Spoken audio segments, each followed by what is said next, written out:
I think I think we should start with music because you obviously make the music for my channel. And so I wanted to ask what got you into music because I had never even knew that for myself. Um, that's an interesting question. I don't think it's one I've ever really dove too deep in myself. I felt like I was just kind of came to me more than anything. When I was younger, my uncle started trying to get me to learn the drums, and once I kind of caught on to it, I just took it and ran with it. And then I taught myself piano and teaching myself guitar. So it wasn't necessarily like anything drew me to it. It was like it was presented to me and then it just kind of clicked. Like it always felt very natural to me.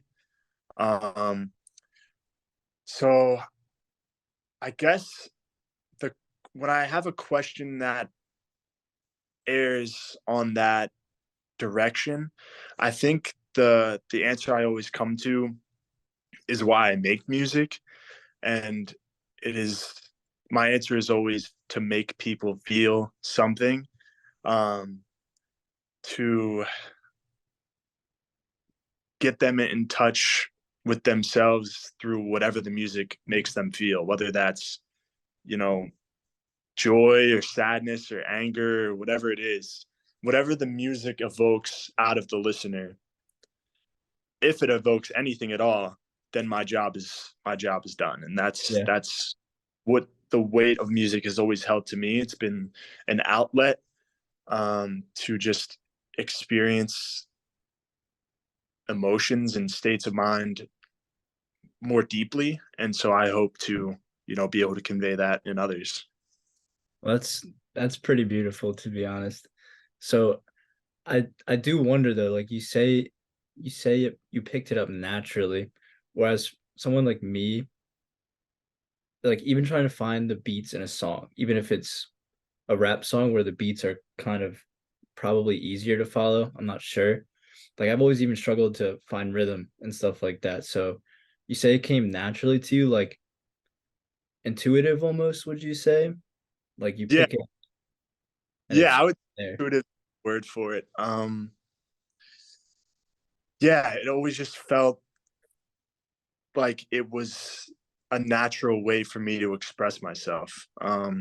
It never felt like I had to try too hard to get a grasp of whatever I was trying to do. And that's not to sound arrogant or anything. It just always felt organic to me.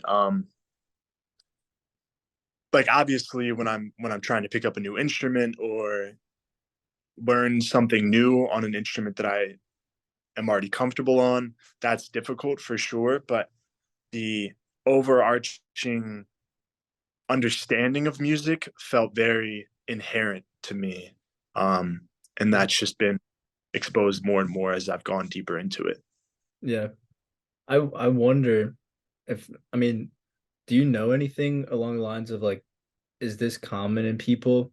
I don't know. I think of some of the other people I know, and they are more musically inclined. People say it all the time.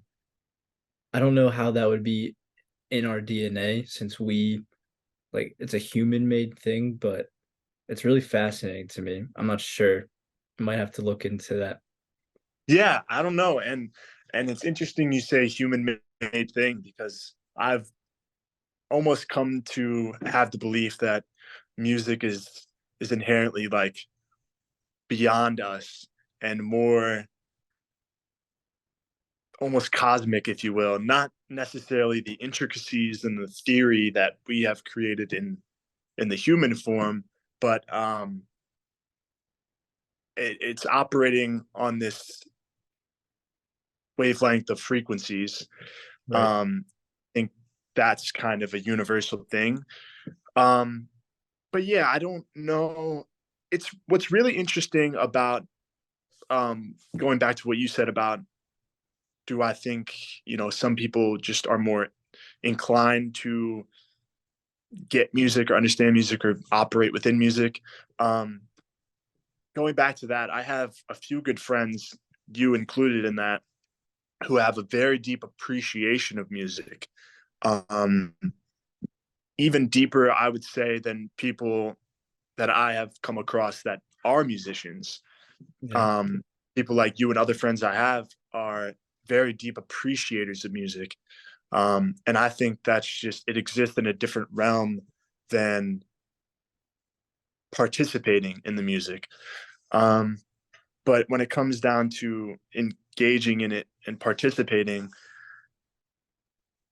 my good friend and roommate and bandmate, Chris, we were just having a conversation about this the other day about how when we were young, we were, we just seemed to have it in us to understand it and want to, you know, passionately engage in it. Yeah. No, it's interesting when you bring up how it's sort of a universal thing outside of humanity, if you will, because I see where you're coming from. I might have jumped the gun on calling it a human made thing because what I'm saying is it's really what makes it more interesting because it is true that it's frequencies and these things could happen anywhere in the universe, technically speaking. And yet we're still so inclined to enjoy it and play it. That is really strange, and it's why it gives such a spiritual feeling. It has to be because, like you said, music is something that can cause introspection. Yeah, absolutely. And I think, Something's going on. Something's going on. yeah, I think one of the big parts about it is, well, I think us as humans are drawn toward anything that brings us together or has a sense of community or large collectiveness to it. Um, and I'm obsessed about and always relate conversations back to like tribal times, or like when we were far less developed than we are now, at least in the material world, but perhaps more developed in our sense of connection to each other and to the earth and the universe. Um, and when you think back, or when, at least when I think back to those times when we're in small communities and everyone's more connected, what were we doing a lot of the time besides, trying to survive? There was usually rituals of sort that involved music, or at least at its most fundamental level, banging on something or getting make a sound. And it's this primitive communal aspect to music and other forms of art as well. I mean, cave drawings and mathematics, even anything of the sort. I think we're, as humans, constantly grasping at something that makes us feel part of something bigger. Right. And I think all conversations lead back to that in some capacity. Language itself is a means to not be so isolated within ourselves and to be able to engage in something larger. Yeah, for sure. I was gonna ask you what music means to you, but you kind of already covered those bases. Mm. So now, sort of shifting away from music, I wanted to ask who or what inspires you the most? Obviously music is most of what Kody is, or at least a good chunk. So what else inspires you quite a bit? Um, I would say nature is very high up there. Um, Ever since I was young, I would spend time either by myself or with my sister a lot, just going out and exploring new parts of the forest by where I grew up. Um, Always trying to catch the sunset, especially if I saw there was, good good cloud coverage, and I knew it was going to be a good reflection off of those clouds for the sunset. Yeah. Uh, Moon has always been a big inspiration. But aside from nature, I would say genuine human connection and conversation is very high up on the list. There are times where I'm in a conversation and I can feel that it's a connection, like not tangible, but you can feel that the connection is there through the conversation. And I'll get chills from that. And I just get a smile on my face because it puts me into perspective of like, wow, this is almost what I'm supposed to be most important things we can have in this human experience is that to other. Um, Definitely. so yeah, I would say We're those are two inspirations for sure. yeah. No, we're getting at to why I think we connect so well together because when you describe those chills of having a, it's an intimate conversation at the end of the day.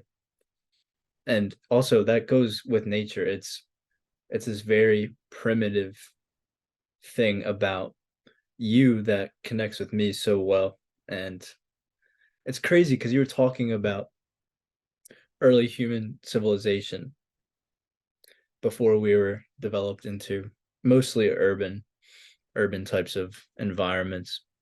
And the connection was so much deeper and richer.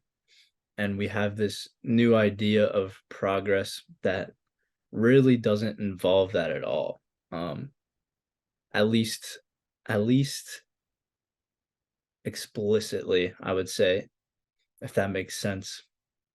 Like we have the ability to connect still, but it's not at the forefront of like the societal churning, if that makes sense. Absolutely. Yeah. Um, I agree. And that's what has led, or what I believe has led to so much disconnection in the world, and kind of this almost dwindling and like downward spiral of sorts of just cultures and governments and just a general discontent with how things are going on is because we've gotten so far from,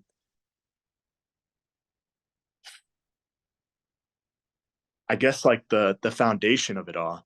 Yeah. And I mean, we're getting very heavily, this is not like a set in stone, this is the problem. It's more so my perspective. But Yeah, I think we've gotten so caught up in things that don't really matter. And there's just a bunch of corruption and materialism, and I engage in that 100%. Um, but I think the stray from, for lack of a better word, God, however you want to describe God, whether that's through a religious lens or a spiritual lens or a personal lens, however you want to call that, for sure. or just intuition. I think um, the farther we've strayed from that uh, is what has kind of led to that general discontent I mentioned. Yeah. So when you say God, oh man, that that does so many things for me. Opens a can of Yeah. I'm not like I'm not mad at all, but I'm curious. There's a verse in the Bible that I think it's the second shortest verse in the Bible, and it's simply God is love. Do you think when you say we've strayed from God, would you call that love or would you call that something else?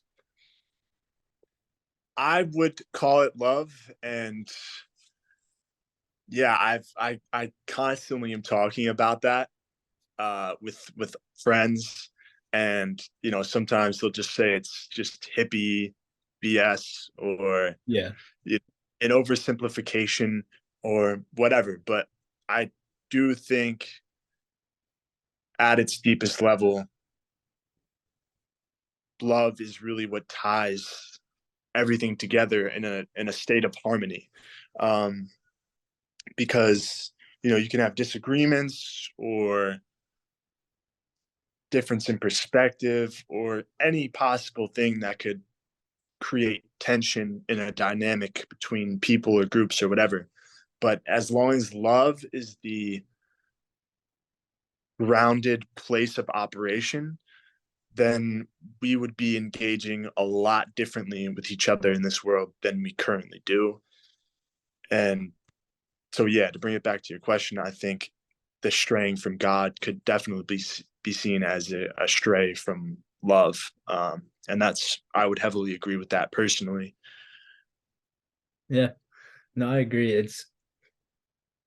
I mean, there's a few things that run through my mind, but like just anyone that has any understanding about history knows about the 1960s. And I know there's those conspiracies about, the government making a lot of the 60s music, but nonetheless, even if they did, the message was still there. And I hate to be the guy that says I was born in the wrong generation, but what a time it must have been. Like, I don't I don't know how much of your music taste goes into 60s music at all, but man, that stuff was legit. And like sure it was hippie-ish, but I think they ended up getting a bad rep for whatever reason, whether it was Charles Manson or propaganda, I'm not sure, but Yeah, there's a bunch of variables that go into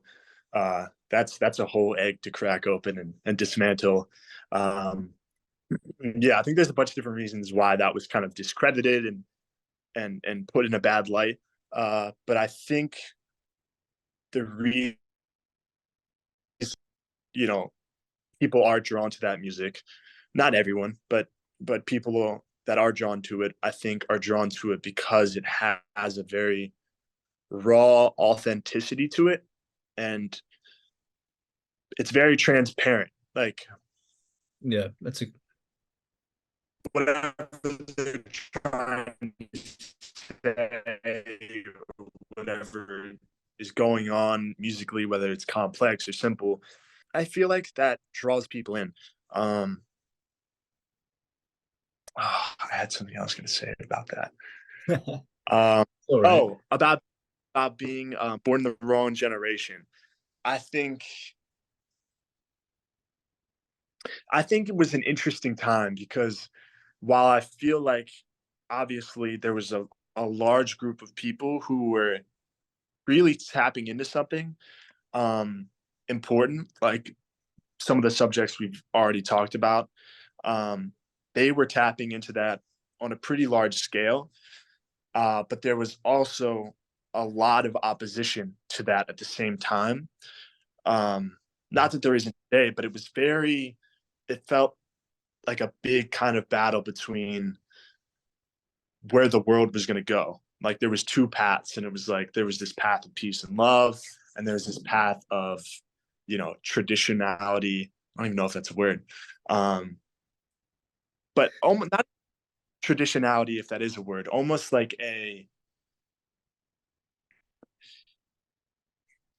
sort of anxiety or um, like closed off. Like I feel like the people who were speaking negatively on the hippies of that time, there was valid reasons. I mean, there was definitely a lot of things that weren't good going on in that pocket of people, I would Definitely. say. No But perfect. there was rigidity on the other side that was afraid to dive into themselves and these sort of topics and perspectives that they were afraid of or not ready to understand or not willing to understand. Whereas where I feel like we're moving now is a slow evolution into those ideas and ideals of that counterculture movement slowly being integrated into, I guess. So I think we'll get to the point that love is all there is love kind of Yeah. idea. I think we'll get there, but I think yeah, it's going to be a lot of work for sure. No, definitely. It's interesting you bring up the opposition, especially in the 60s, because it can't go understated. And obviously, like what history is told to us is missing a lot of things. It's always worth keeping in mind. But I'm curious, you say you think we're gonna get there, and not that this is only a political conversation, but right now it seems to be tons of opposition against sort of this just general movement towards tolerance, if you will. Do you like, I guess what I'm saying is it's hard to know since we weren't there in the 60s, but do you fear for this uh opposition at all? Or is it something you're not too worried about? Be interested to know. Um, it's hard to say because for me, I have a a very long term hope for humanity, and any fear of a sort of opposition to what is meant to be, because I think that will happen regardless of the trivialities of a certain time period. Um, I just have this overarching hope that whatever humanity is supposed to be, and hopefully that is, a very communal, loving, cooperative species. Yeah. I think that will get there either way. Um, but to speak on a more present tense perspective, do I have any fear about the opposition? Or maybe you are the opposition and I don't even know. So if you are, just let me know. No, I mean, I think it's so hard for me to answer a question of that sort in a sort of more short term perspective, because Yeah. I just tried to answer it. The thing into mind was, I think truth always comes to light. Truth always wins. Light that may be what the the most pure and like highest universal potential or outcome for us is what is going to happen. And if that means, you know, we are still fighting amongst ourselves and we destroy ourselves, then perhaps that was meant to be the case for, whatever is next. Or I don't know, can't speak on that far, but Yeah. No, for sure. But, talking about fear and sort of where we're going, do you fear AI at all? Artificial intelligence? it's definitely a weird thing. um I had a conversation with a few different people about this a couple years ago, and I think, I mean, like with anything, if it gets into the wrong hands and it's used as more of a an instrument of manipulation and to induce fear or to control, then it can be really scary. But I mean, that's already been done through other mediums throughout human history. Um, Right. so I guess if I had to like reframe the question and be like, do I trust humans with this? I Yeah. don't know. I think there are some people who are willing to and have a desire to use it in a way that pushes us further towards our evolution of, again, community and cooperation.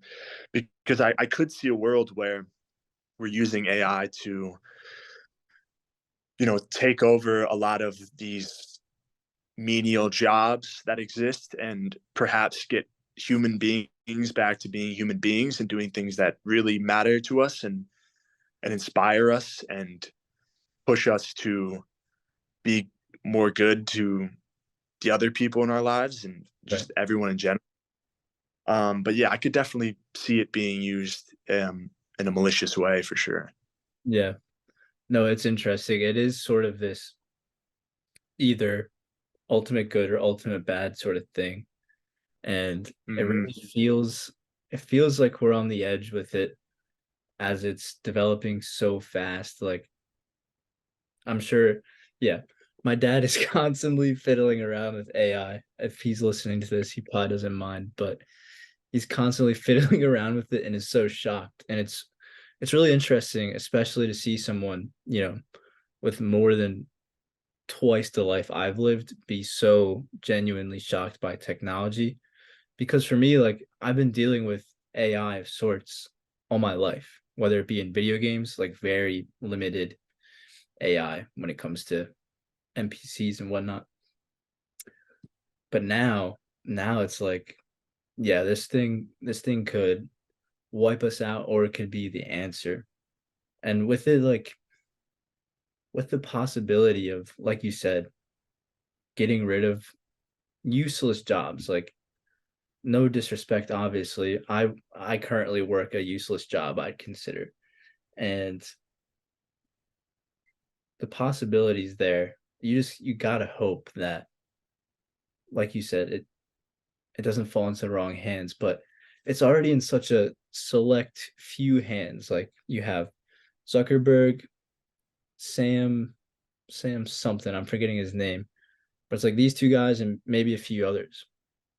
And it's like we have to trust these people. It's very strange. I don't know. I don't know how you could ever trust them and their team. I'm not sure. Yeah, it's definitely in hands of probably every government in the world, especially the U.S. government, um, and some of the other world powers, China, Russia. Um, it is definitely in their hands, and I have no doubt they're using it in malicious ways already, and Yeah. probably have for some time already, honestly. Um, and I think we can get caught up in addressing these sort of extremities, um, like AI, or like we can get caught up in the ways in which people will use something for good or bad. And I think until we really start to dismantle the core problems, then we will constantly be trying to address some new thing, whether that's the prospect of nuclear war, or um, borders Yeah. and things of that nature. War. I mean, we can talk about any war that's ever happened, but at the root of that war was a lack of integrity and a lack of, not even a lack of, but an excess of greed and a desire to control, manipulate, all of these things. That's what is always lying at the core of any wrongdoing that has ever happened. Yeah. So I think we can start to address that, which ties back into our conversation about love and our straying from that, or God, or however you want to put it. But until we can tap back into that, we're going to be consistently trying to battle whatever medium people are using to, you know, create destruction, or Yeah. whatever it is. That's a good point. It is not exclusively AI. Not to just keep on the tangent, but it is worth mentioning that if you have like you have nukes, but AI is a whole other thing. Like if we have to be extra careful with nukes, we have to be, 10 to the 10th power extra careful with AI. It's some crazy stuff. And you bringing up war, it's like I'm in this class right now called Force and Global Politics, or like Force and World Politics. Either way, it pretty much just analyzes the politics behind wars and why they happen. And here you have like a classroom full of 20 or 30 people fully aware of the fact that it's literally for a political like power move, and yet we have our politicians just sitting there and you know staying the same, keeping the status quo. They don't care, and this relates back to another classroom conversation where it's like we've created this, and this is sort of a zany idea, but we've created America, this country, based off of ideals on freedom and equality. And it's like you really have to ask the question of whether or not we're really quite there at all. Like in some ways, it's quite clear we've progressed, but in terms of like this grand sort of objective freedom, I don't know. I don't know if we've really reached that, at least on a society. I think you can I think you can find ways to feel it as an individual, but eventually you're gonna have to interact with society one way or another. And yeah, it's very haunting to think about sort of this truly fundamental issue of yes, we're lacking love, but we're sort of also lacking freedom. I don't know. Am I being too pessimistic? No, I wouldn't say you're being too pessimistic at all. And I would say uh, the intention and the philosophy that America was built on was in the going in the right direction. But even then, the integrity was not there. I mean, we came here and you know immediately we're being greedy and well, I shouldn't say we because I mean I guess I have to say we because I'm an American, but like it Yeah. was we have a part to play in that. Yeah. But those people still were looking out for their own interests, their own furtherment. Um, and but I think the core principles were in the right place. And yeah, we have not done a good job upholding or implementing those to a higher standard at all. It's been nothing but um, more greed, more corruption, and the people that really have tried to fight against it have been suppressed in some capacity. Whether that's being assassinated, like MLK, Yeah. or being exiled from the country and made to look like an operative or spy, like Edward Snowden, for exposing the corruption that already existed. I Yeah. mean that you need to know right there. But to your point on we need more freedom, I would agree, and I think freedom is can be seen as a synonym of love because if you're operating out of love, you are giving freedom. Um, and you can't. So there's three words I think that tie very heavily into each other, and that's love, freedom, and fear. And I think fear, you can't have love with fear, because and you can't have freedom without fear either. Because if you're, it's funny because again, America kind of presents this idea of freedom, but people are using fear to control people. And so there's, again, like you said, this sort of individualistic freedom, but there's all these things that we're constantly having to watch out for. Like you brought up AI, war, being spied on, our privacy being stolen and Sure. sold. I mean, these things are feeding us fear. And if we're living with some level of fear, we are not truly free. Um, yeah. You're really hinting on Albert Camus right there. That's crazy. That's crazy. What a guy. But no, I Yeah. agree. So I do kind of want to understand more when you put like freedom and love together, but you also tie in fear. Are you sort of using that as like what's a good analogy? It's sort of like a I don't want to say a yin and yang because that's like balance, and obviously you're trying to take fear out of the equation. Mm.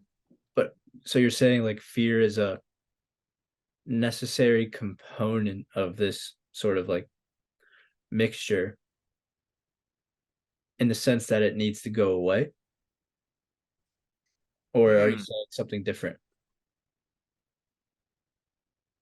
I think because we can never truly get rid of fear. One, because like to bring it back to the tribal times, we were constantly in a state of survival. If there was a wolf coming to, attack tribe, or we were constantly having battles with nature, or other things that were putting our lives and the lives of those that we love at risk. So there's always an element of fear that is kind of inherent. So I don't think it's possible to get rid of it, but when it's a fear that keeps you from being able to be free enough to express love. So it's almost like this sort of like pathway thing. Like Yeah. if fear is inhibiting your freedom to express love, then that fear can be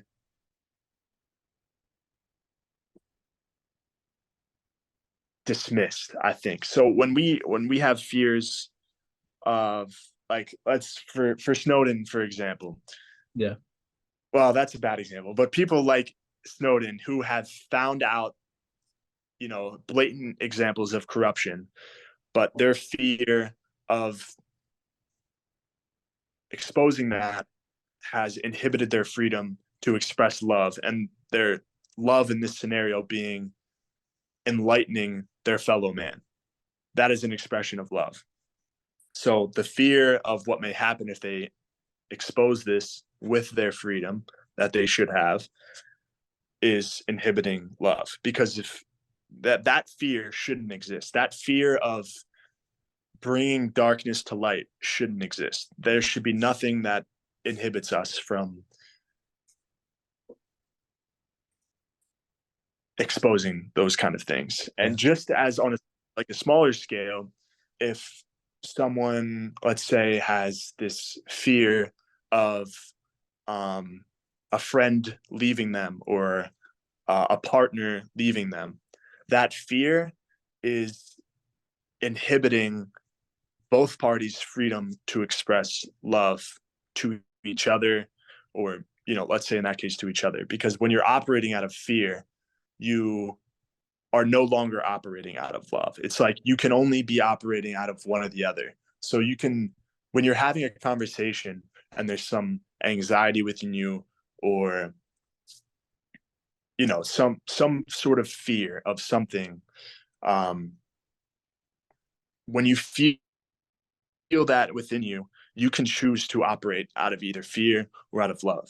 And it's very difficult, um, but you can sort of sense where it's coming from within yourself. And if you can try to dampen that fear and think about the highest possible way you could be dealing with a given situation, that's when you are again operating out of love. So I think we constantly have both operating within us, and that's why I don't think we can get rid of it completely in this scenario. Yeah. Operate out of, that's why people are greedy. It's a fear of losing what they've come to have for themselves, or a fear of not being able to provide for their family. And fear can be used as good in that sense too. Like if we have a fear that something is going to endanger us, whether that's a bear or whatever, we Yeah. are going to operate in a certain mindset to dispel that and get back to freedom and love. So it's an interesting kind of conundrum, but yeah. Yeah. It's almost like this internal tug of war at all times. I completely agree with you. Which it does sort of hit at another question, which we've kind of already gone here, but I do want to ask and sort of like poke into it more. Do you think fear is at how do I put this? Because let me back up. Not to say that everyone in and around our age is like all messed up. But we clearly are we're the first generation to grow up with social media and whatnot, and we have our own very specific issues. I think that's a good way of putting it. Do you think fear is the most prevalent and relevant issue we have, or do you think it's something else? If you see where I'm going. Yeah. Yeah. I mean, I think pretty much everything, any problem or any conundrum or anything can be dwindled down into very simplified um language, I guess. Not that the situation at hand is necessarily simple, but um to answer your question, I think fear does drive a lot of especially this generation's problems, whether that's a fear of not being accepted. So um, again, that fear then suppresses freedom of expression because like if I show up this way or if I present myself this way, I may not be accepted or loved. Then that fear is then ruling your sort of disposition or your engagement with life. It's no longer this pure um, sort of, yeah, for lack of a word, pure engagement with life. You're no longer you're inhibited to some capacity. You're not operating off of this very unguarded and open place. You are closing off some sort of yourself, and it's very counterintuitive, um, because I think if you are very authentically yourself, you then have this sort of power, this aura around you that is calling in what is meant for you and what is good for you. So by kind of putting this guard up and not embracing your authentic self, you are then almost repelling what you truly want for yourself. And I think that's a lot of the problem. Well, I mean, that's a problem with people across generations. I think that's kind of the biggest problem plaguing humanity as a whole is this kind of um, sort of dissociation from their true being, Yeah. but especially in the age of social media. Hmm. So you would it be fair to say that you do think it's mostly driven by social media, or are there other components? Because I, for one, like I have a very love and hate relationship with social media. Like I'm constantly I'm constantly engaging with it. Let's just say that. And like just to sit back and psychoanalyze myself for a second, the older I've gotten, I've not become less fearful. Let's just say that. So, do you think it is social media, or do you think it's sort of could it be like the political climate or even climate change, or is it really just a mixture of everything? I think it's more of a mixture of everything. I think social media has the capacity to exaggerate those things that are already existing within us. But I think that goes back to, as far as the eye can see Yeah.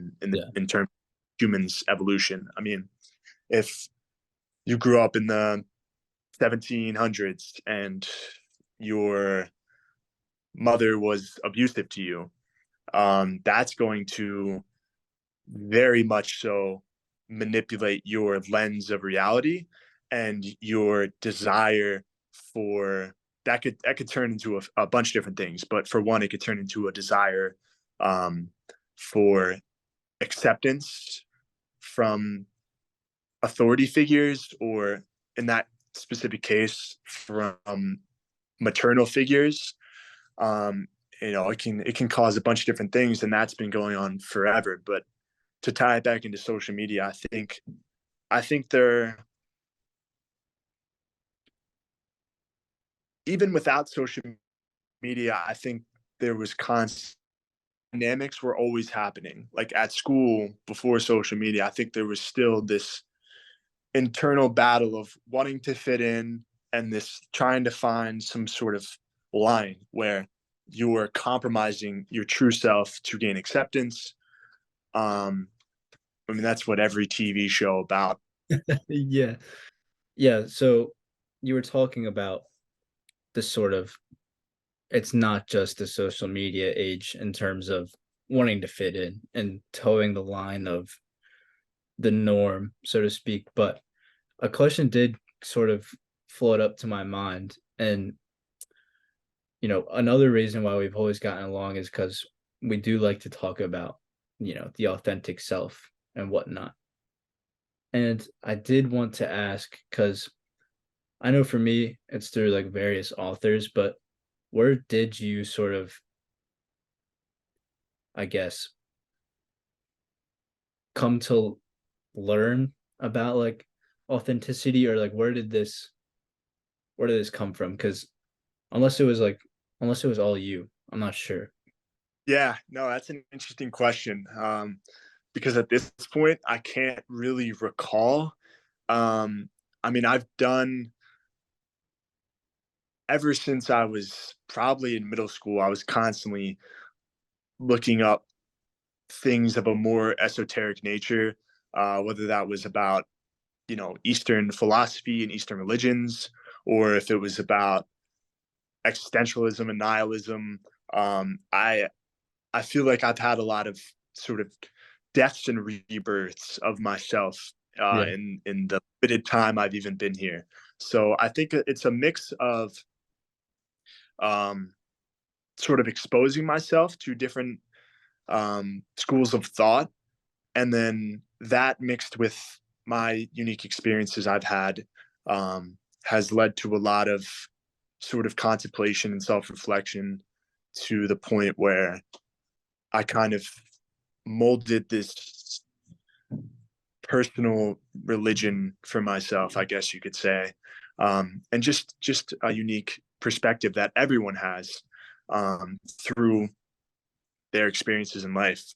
There wasn't necessarily a moment that it all sort of clicked. There was a bunch of tiny moments where I thought it clicked, and then I would get to a different moment in a different moment in time, and I'd be like, "Oh, well, I don't necessarily agree with those past worldviews."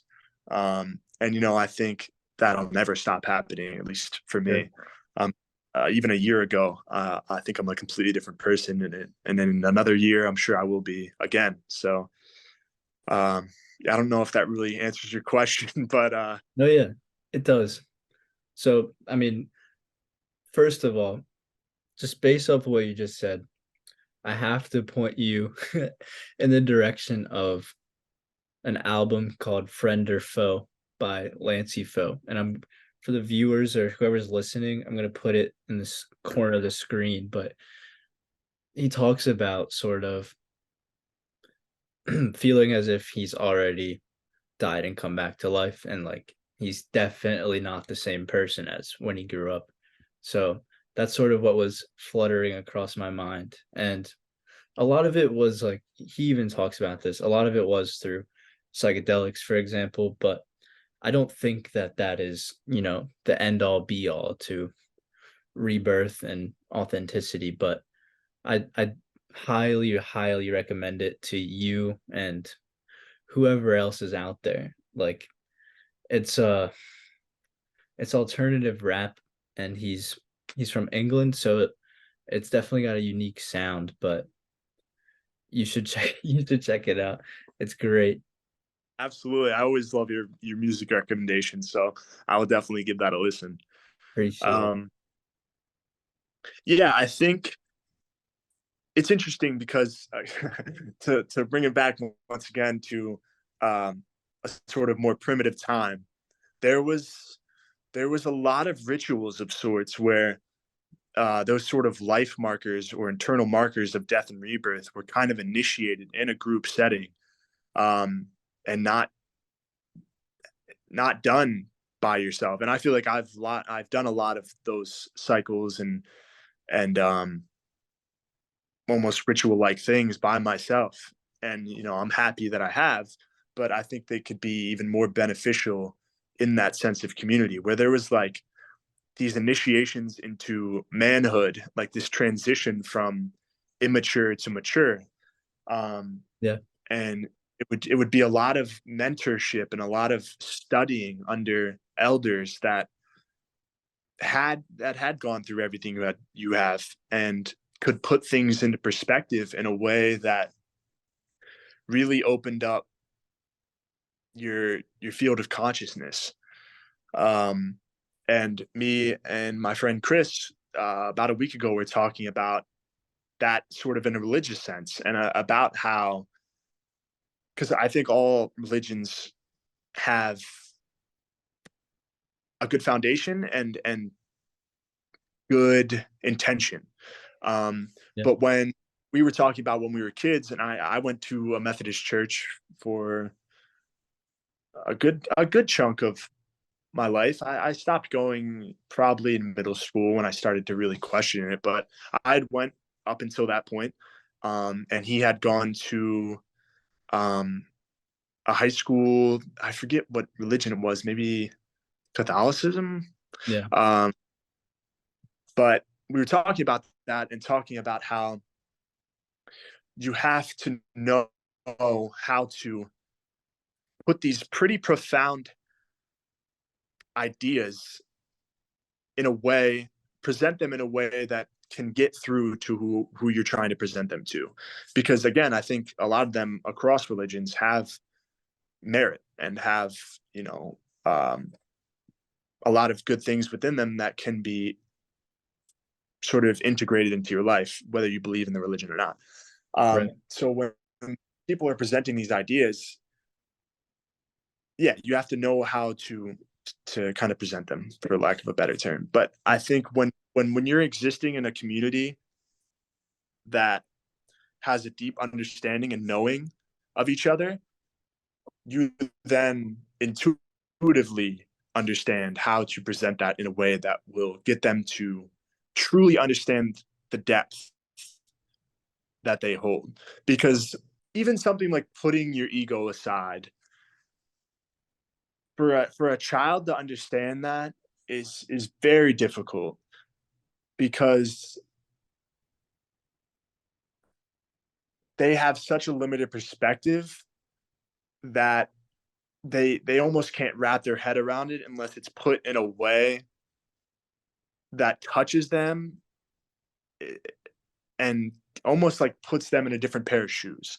Like a lot of the ideas that I talk about and we're talking about right now, if I had tried to convey them to my younger self, I would have very slim chance unless I knew how to do it in a way Yeah. to get them to understand. But it's a very difficult thing to assess. No, That yeah. wasn't very concise. No, you're completely fine. I I completely agree in the sense, or when you talk about all religions have some merit. And when when I first met you, I was sort of like, I guess, rampaging against religion as a whole. And since then, I've sort of, I wouldn't say come full circle, because it's not like I'm a I'm a Baptist or a Catholic or anything now, but I've come like three-quarters of a way through the circle, because I completely agree. They have they have such a good way of, like what you said, and conveying a way to put your ego to the side. And even when I was a child, I remember there was a there's a family member who was going through something, and like I sent them all my birthday money in a letter in the mail. And it's like I was putting my ego to the side and I was helping them. And it was because I thought God wanted me to do so. Like, you know, trying to psychoanalyze it now, maybe I was afraid God would hurt me. But nonetheless, I was able to put my ego to the side in that situation. And again, another recommendation, which is it's difficult, but the perennial philosophy by Aldous Huxley, he talks about this, and he sort of is trying to get into the nitty gritty of the sort of common denominators across all religion. And again, it ties so well into this conversation.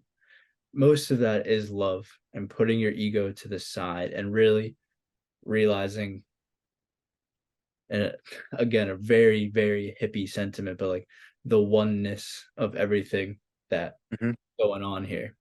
It's it's really fantastic. And from what I from what I can see, and I'm a very limited person, but it does feel like people around this age have have lost that. And even though we are growing more tolerant, it's sort of because they're fitting into the norm. And that's what I like. Even thinking back into the 60s, it's like, who were people that were really buying into the ideas and the philosophy, and who are the people that were just going along with it? you know I wonder if that's even harmful for people to go along with something that you consider good. I'm not sure. Um, That wasn't very concise either at all. no, no, no. I think if there's no deep integration of something that can be classified as like inherently good, if there's no deep integration of that and you're just going along, I mean that's a lot of people in positions of power in religion. It's that sure they're adhering and aligning with these views, but are they integrating them? Are they living them? And then passing that deep knowledge and deep embodiment of those practices, views. There's a very big difference between just adhering to them. A lot of people that adhere to a certain religion but don't truly deeply understand and embody the the views of that religion. You can see it's very clear. Right. And people will use sort of things like that as this moral superiority. And I think tying it back in with people our age and this sort of it's weird because there are a lot of people who are it's like they've grown more tolerant in certain ways. Like there's this deep, large tolerance of things on whatever their side is, either Yeah. side on what, and that goes to political spectrums, that goes to everything. There's this profound tolerance of people on their side and a profound intolerance of people on the other side, and that's not true tolerance. Um, That's a great and point. it's this sort, yeah, and it's sort of using your position, your perspective as this egotistical, like moral superiority. Yeah. Like I'm right, my like almost like you're damned. You are Yeah. damned because you don't live this way. And that's not how it should be. There is no moral superiority unless we're operating out of love. Um, because if you're using, even if you're using something good to make yourself appear as something that is not truly good, even if what you're aligned with is good, that act is not good. So I think so that ties back into what you were saying about like is that good for people to adhere to certain ideology? Is that still good if they're not embodying it? I would say no, because I think the embodiment is the most important thing about it. And then tying back into what you were saying when you were a kid and you gave that family member your all your birthday money, that is an example of like what is the highest good I can do in a situation. So sure, you were a kid in that scenario and there might have been like this fear of God installed or like, but I'm sure somewhere in there was like almost like a what would God do or what would love be in this situation. So if in any given situation, and this is difficult, this is not an easy thing. I think even the most enlightened people struggle with this. But if we can ask ourselves, what is the highest good I can do, or what is the highest act I can do in any given scenario, that is the compass to follow. That is like true north. You know what Yeah. I mean? Yeah, for sure. No, that is, you bring up a really good point in that it really is the embodiment. And that's why I try to make these videos and whatever I decide to create, whether it's craziness that only a few people see, but I'm trying to figure out ways to convey and ultimately transfer transfer at least some of what I think is good. But you're completely right. Like, I definitely lose sight of tolerating the other side for sure. A lot of that is being involved in the university. I think there's a vast majority of people that think pretty similarly, and at least when it comes to politics. I mean, politics is sort of this all-encompassing thing now. Like, we've gotten so far away from just general policy, and now it involves everything, of course, but kind of forgetting where I was going. Anyways, Um, no, wait, wait, there's wait. Speaking on intolerance, yes, there is a general intolerance in university, and I'll just say it for mainly people on the right. I will say that, and I tend to disagree with people on the right. But it's so important to keep in mind that ultimately they're human too. And like, in the grand equation, so to speak, like them being a registered Republican, you being a registered Democrat, the rhino and the donkey, like none of that matters in the end. It's all so silly. And it's interesting to hear older people talk about, you know, and they might be exaggerating because older people do that, but they talk about a more, a more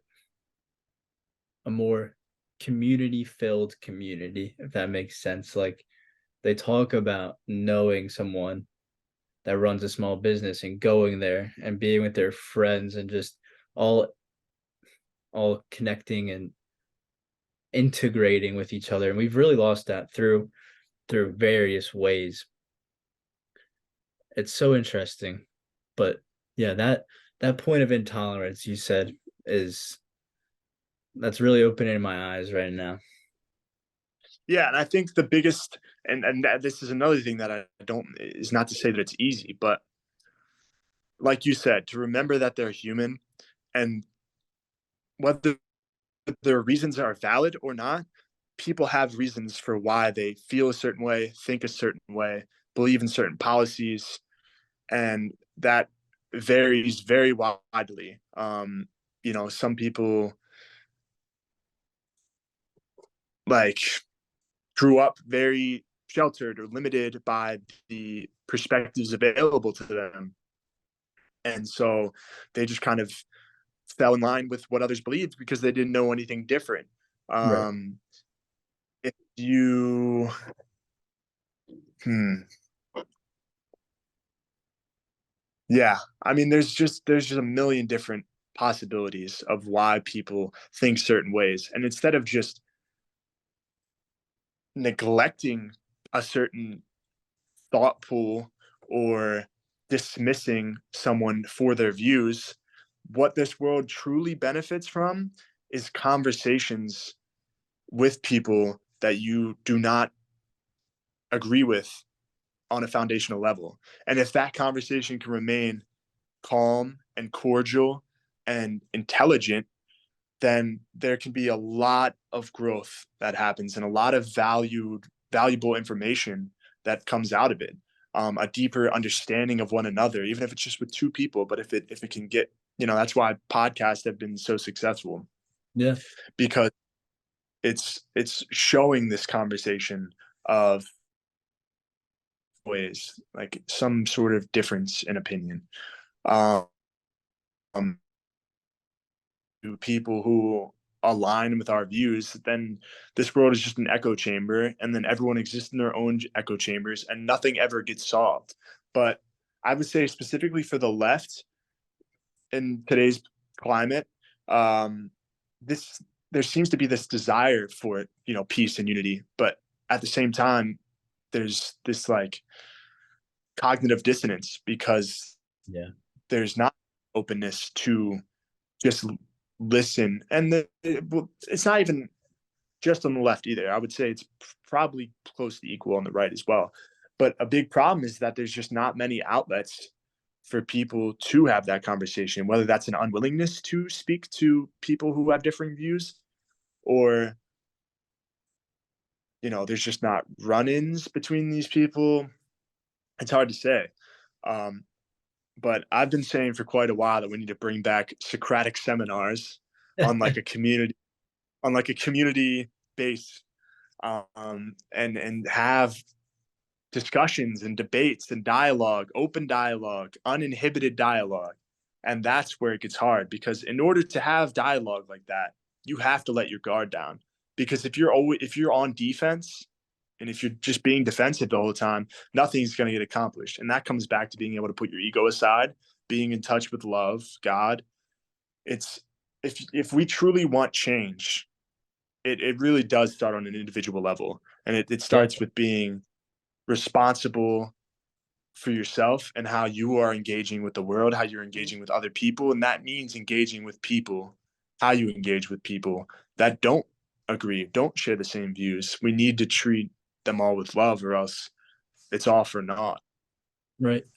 Yeah. No, we'll have to talk off camera because I'm very, very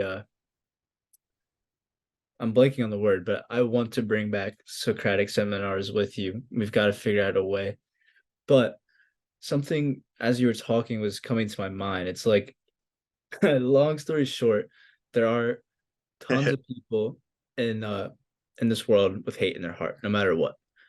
And you know, Mm-hmm. largely I agree with you. Most people can be, shown love, and we can come together through lots of time and hard work. But for the people that do have the hate in their heart, it seems as if love and even, empirical information, just, actual data or reasoning Mm. that really can't be disputed. Like, I don't know, it's tough to come up with an example, but it seems as if even these things can't make headway with people that have hate in their heart. So, do you Yeah, feel as if those people are stuck and there's nothing we can do? You know, not to be a Debbie Downer, but yeah. I think people can be stuck. I don't think they are trapped. I don't think Mm. they're limited to being stuck. So that comes back to, if we lived in a world, in a society that promoted being responsible for yourself and being open-minded, remaining open-minded, then people could address these things within themselves or within a community. But yeah, people can definitely get stuck there, and that's just getting trapped in their rigidity, their unwillingness to expand their mind, consciousness, whatever you want to call it. But I think there's also this beautiful thing that we have in this world called redemption, and I Yeah. think everybody's deserving. Everybody can get to a point where they can open their eyes. I mean, like I said before, I could talk to my younger self, my 6 year uh, ago self, and I could probably open his mind. I mean, I got there anyway, but the point being, there has to be an emphasis on empathy and understanding and compassion, even with those who disagree with us. Because, I'm trying to think of an example here, but like men or boys who grew up with terrible mothers, or women who grew up with terrible fathers, there's and I'm using these examples because it's for people, like, so for the boy, a strong distrust in women, and for the girl, a strong distrust in men. And I'm just putting it this way because it's very easy to frame. Yeah. Um, and that's valid. That's valid and that's real, but that can be dismantled. But in order to do that, that person has to be open to dismantling that thing. And they also need people who are operating from a place of understanding, compassion, and empathy to really crack that egg open and get to the root of the problem so they can evolve. And I think that goes with anything. That goes for people being racist, um, whether that was because of an experience they had when they were young and it was very formative, or if it was an environment they grew up in and it was what was taught to them. Things can be unlearned. And I think that's one of the biggest parts about being human, is learning how to unlearn um, our own programming, whether that was because of valid things like life experiences, or whether it was because of self-inflicted um, boxes that we put ourselves in. But we have to be willing to question ourselves, what we believe, and we need people around us who can push us with guidance and with openness and love to help us see the light or the truth or whatever that may be. Um, so yeah, I think it definitely comes down to, in that sense, a very personal level. It's a desire to, there's a willingness to be open, really. Yeah. Um, and in that sense, I think a lot of people can get stuck because it's comfortable. And I think that comfortability plagues a lot of areas of all of our lives. Um, and it's a hard thing to break out of, but it's very rewarding. And I think part of our purpose here is kind of embracing the unknown. Yeah. No, it's interesting you bring up two things. One is the unlearning bit. I mean, obviously that's so crucial in progress, so to speak, but also just crucial in being human, as you said. And one of the things that has helped me is the ability to unlearn, whereas most people would call what I've done deconstructing their faith, but more so it's removing the aspects of the types of, I'm going to call it fundamentalist, but it's a type of Christian, removing those aspects of the fundamentalist teachings that are genuinely filled with like hate and really just really just control, like mind control, so to speak, almost to the level of Scientology. Like, I don't have a problem with saying that if anyone, you know, if anyone does know people like these or is one, like there are some genuine questions that need to be asked in the teaching that's taught in these circles. But also, you mentioned the comfortability of being in these hate-filled positions, and I think I think hate is a, in this weird way, maybe not all the time, but hate is sort of this result of feeling as if you've come to a good conclusion. I'm probably even putting it too softly, but like a very good level of certainty about something, and hate as a result of this. And it's sort of like this Dunning-Kruger effect of the learning curve, where over time you experience and you think you're up here, but and then learning is actually like this. You need to experience over time what learning is like. And so many people, especially in these fundamentalist circles, and it sort of makes you double take because it's like, am I being a hypocrite? But so many of these people in these fundamentalist circles, I really feel, and eventually I'll get proved wrong if I am wrong, but I really feel as if they're stuck on this fake height of knowledge, and their hate is as a result of this.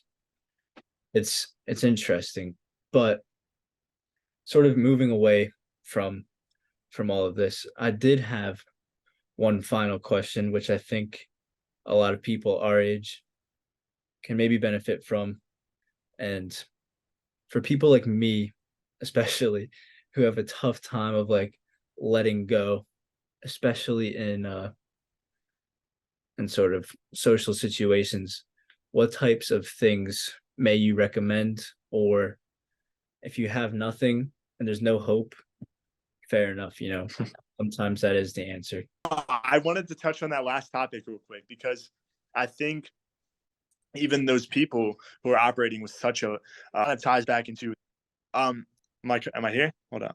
Am I back? No, yeah, we kind of disconnected for a second, but it's fine. You said you wanted to uh touch on the last topic for a second.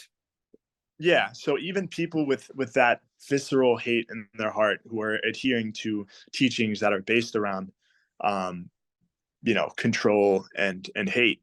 Um, I think that ties back into our conversation about fear. And a lot of the time, I think people start aligning with certain views because it's something that they had already believed to be true because of some experience or something like that. And that's all based out of fear.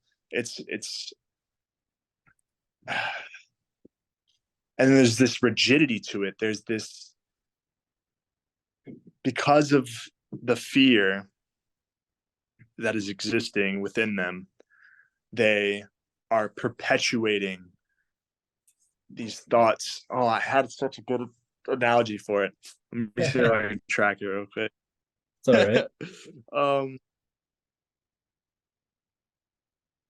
You're talking yeah, about like, it's like fear. go ahead. Yeah, fear keeps them in that cycle of hate, that fear of almost being proven wrong. Like, let's say someone, for an easy example, someone's racist, and they have this ingrained thing that it's true. They're going to perpetuate that idea in their head because one, it's familiar and or comfortable. Pretty much those two words coexist.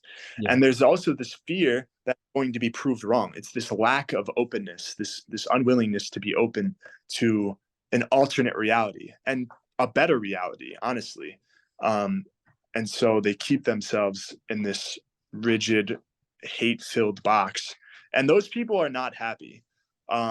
People that are operating out of that are not happy people because they're so filled with fear. It's not even really hate, it's fear. And those could be interchangeable, I guess you could say, but they're not happy because they're closed off from themselves because I think we all inherently know that we're all one. So it's like we have that inherent knowing that we're all one, but their ego and their logistical mind is putting up these barriers and boxes. So it's like they're fighting against nature. Same with greedy people that are, maybe really successful but have terrible personal relationships. It's that same thing. It's because the way they're operating is in direct opposition of almost how we're supposed to be operating. Hmm. Uh, so I just wanted to touch on that. But to Yeah. answer your last question of it was like you want to run that back. It's like how Yeah. people can be more comfortable or break out of their own way in a sense in social situations. But I Yeah, don't know if definitely. No, it's just now I kind of want to hit on one last thing you said. It is very interesting you bring up how unhappy these sorts of people are, because I've got one specific example in mind. Not to throw shade, but like as you were saying that, it was just like hit me in my face. It's crazy. I It is so wild that these people can be unhappy for so long and there's no introspection. It's like mm, you would have to think that ultimately this comfort is not comfortable enough because they're so unhappy. So that's the last thing I wanted to mention. But yes, the last question is essentially for people like me, this might even be more so just for myself. But for people like me who do have trouble of like letting go, especially in social situations, what do you what do I ever yeah, what do you recommend, Doctor So when Diduch? you say, when you say let go, do you feel like you're alluding to a sort of inhibition, like an Hmm. inability to um, get out of your head or get out of your own way, or is it more relating to that, or would you say it's something else? I would say, yeah, getting out of your own head for one thing, but sort of tying into and going hand in hand with not only getting out of your own head, but engaging first, like Mm, being the first one to engage. Because, and if you don't have a clear cut remedy, so to speak, it's completely fine. But most of the time, if if I'm talked to first, I will eventually, or even right off the bat, say like whatever I want to say. yeah, So I guess if you could speak to either, it's completely fine. It's really yeah. what you like. I I'm very similar. I most of the time don't approach people first. Like there have been plenty of instances where I'm at a party or some sort of gathering, and I kind of just stay to myself. And if someone approaches me, I will delightfully have a profound conversation or just a Yeah, surface level. But yeah, I don't. I am in a similar way. I don't necessarily approach other people, and I know a lot of. I mean, I live a lot of experiences where there is sort of this wall up. Not even to say like if they were to ask me a question, I wouldn't answer it. It's more of this like sometimes uneasiness or not like a knowing on how to act or operate in a certain situation. And for some people, that comes very naturally. They're very naturally extroverted, very naturally engaging, and they could just go up to anyone and ask questions. And they're very free in that sense. And I think for people like me and you that are very almost like astutely aware of a lot of different things, like how we're presenting in a situation, how other people are presenting. I think we just sort of have this inherent like observer mentality. And I think there are a lot of benefits to that. I think, we can gauge things a lot differently than, say, like someone who's very extroverted because we're taking in information. I think so. I'm kind of diverting into a different subject, but yeah, to address both, we're all very different at our strengths and our weaknesses. And we can try as best as we can to mitigate the weaknesses and enhance the strengths and even make the weaknesses strengths. But we have unique perspectives that are very helpful. Um, and that goes for the extroverted people. Obviously, one of their strengths is being able to make friends, make conversation, not be so inhibited. They have this sort of inherent freedom to them where they just float around with what seems like not much care. But there are cons that come with that as well. But to touch on what I think can be done about what it seemed like it was being presented as is almost like this ability to be more confident in how we show up into a room or into a situation. And I think there are two things that I wanted to touch on. One would be, I think just getting more still with yourself is very important, whether that's through meditation or just reflection or just time where you're not doing anything, but sort of cultivating this core of stillness that things don't throw you off balance as easily, whether that's like, an uncomfortable situation where you feel like you can't be fully open right off the bat, at least. You will still have this sort of core of stillness and confidence that permeates whether you're saying anything or not.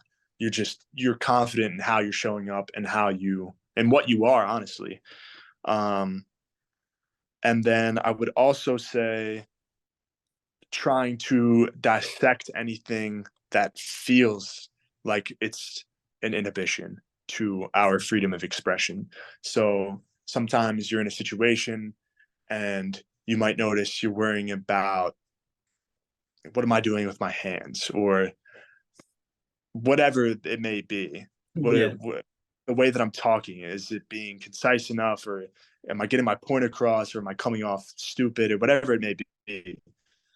When those thoughts come up, and it's hard in a situation like that, but if you feel them come up, and you can put them aside or address them right then and there, trying to get to the core of that, which again is easier said than done. But that ties into something that really permeates throughout this whole conversation, is almost being our own therapist and being a therapist for others. If we can get to the root of a lot of our inhibitions or our limited views or whatever it may be, if we can truly dissect those, we will become more and more free and more of our authentic self, and we can help Yeah. others do the same.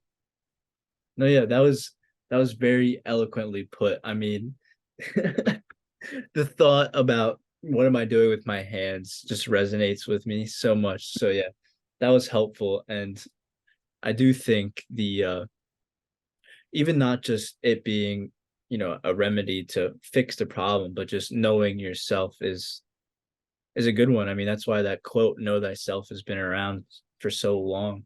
So Yeah, thank you. it ties into what we talked about earlier, to like magnetizing, manifesting, if you will, what you want your life to be, how you want your life to look.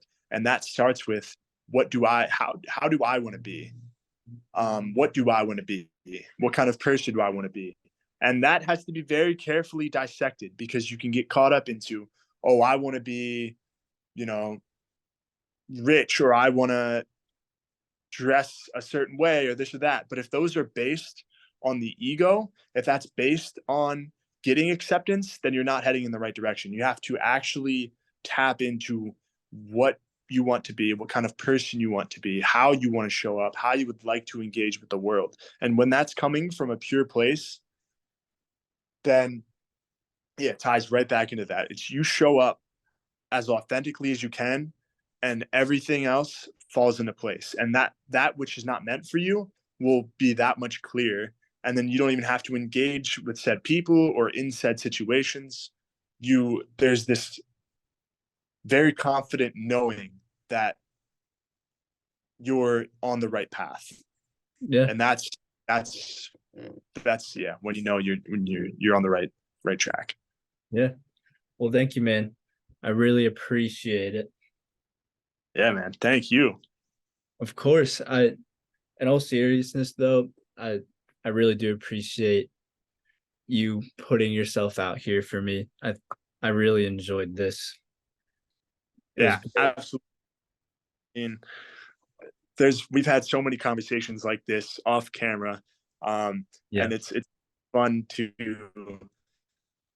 not just participate, but to observe where the conversation goes and what kind of insights can come out. I feel like I always learn more through our conversations, and like we've said in this one, it's how important they are. And yeah, man, I'm always thankful for your conversations, for your friendship, for everything, man. Hell yeah. Hell yeah. Thank you.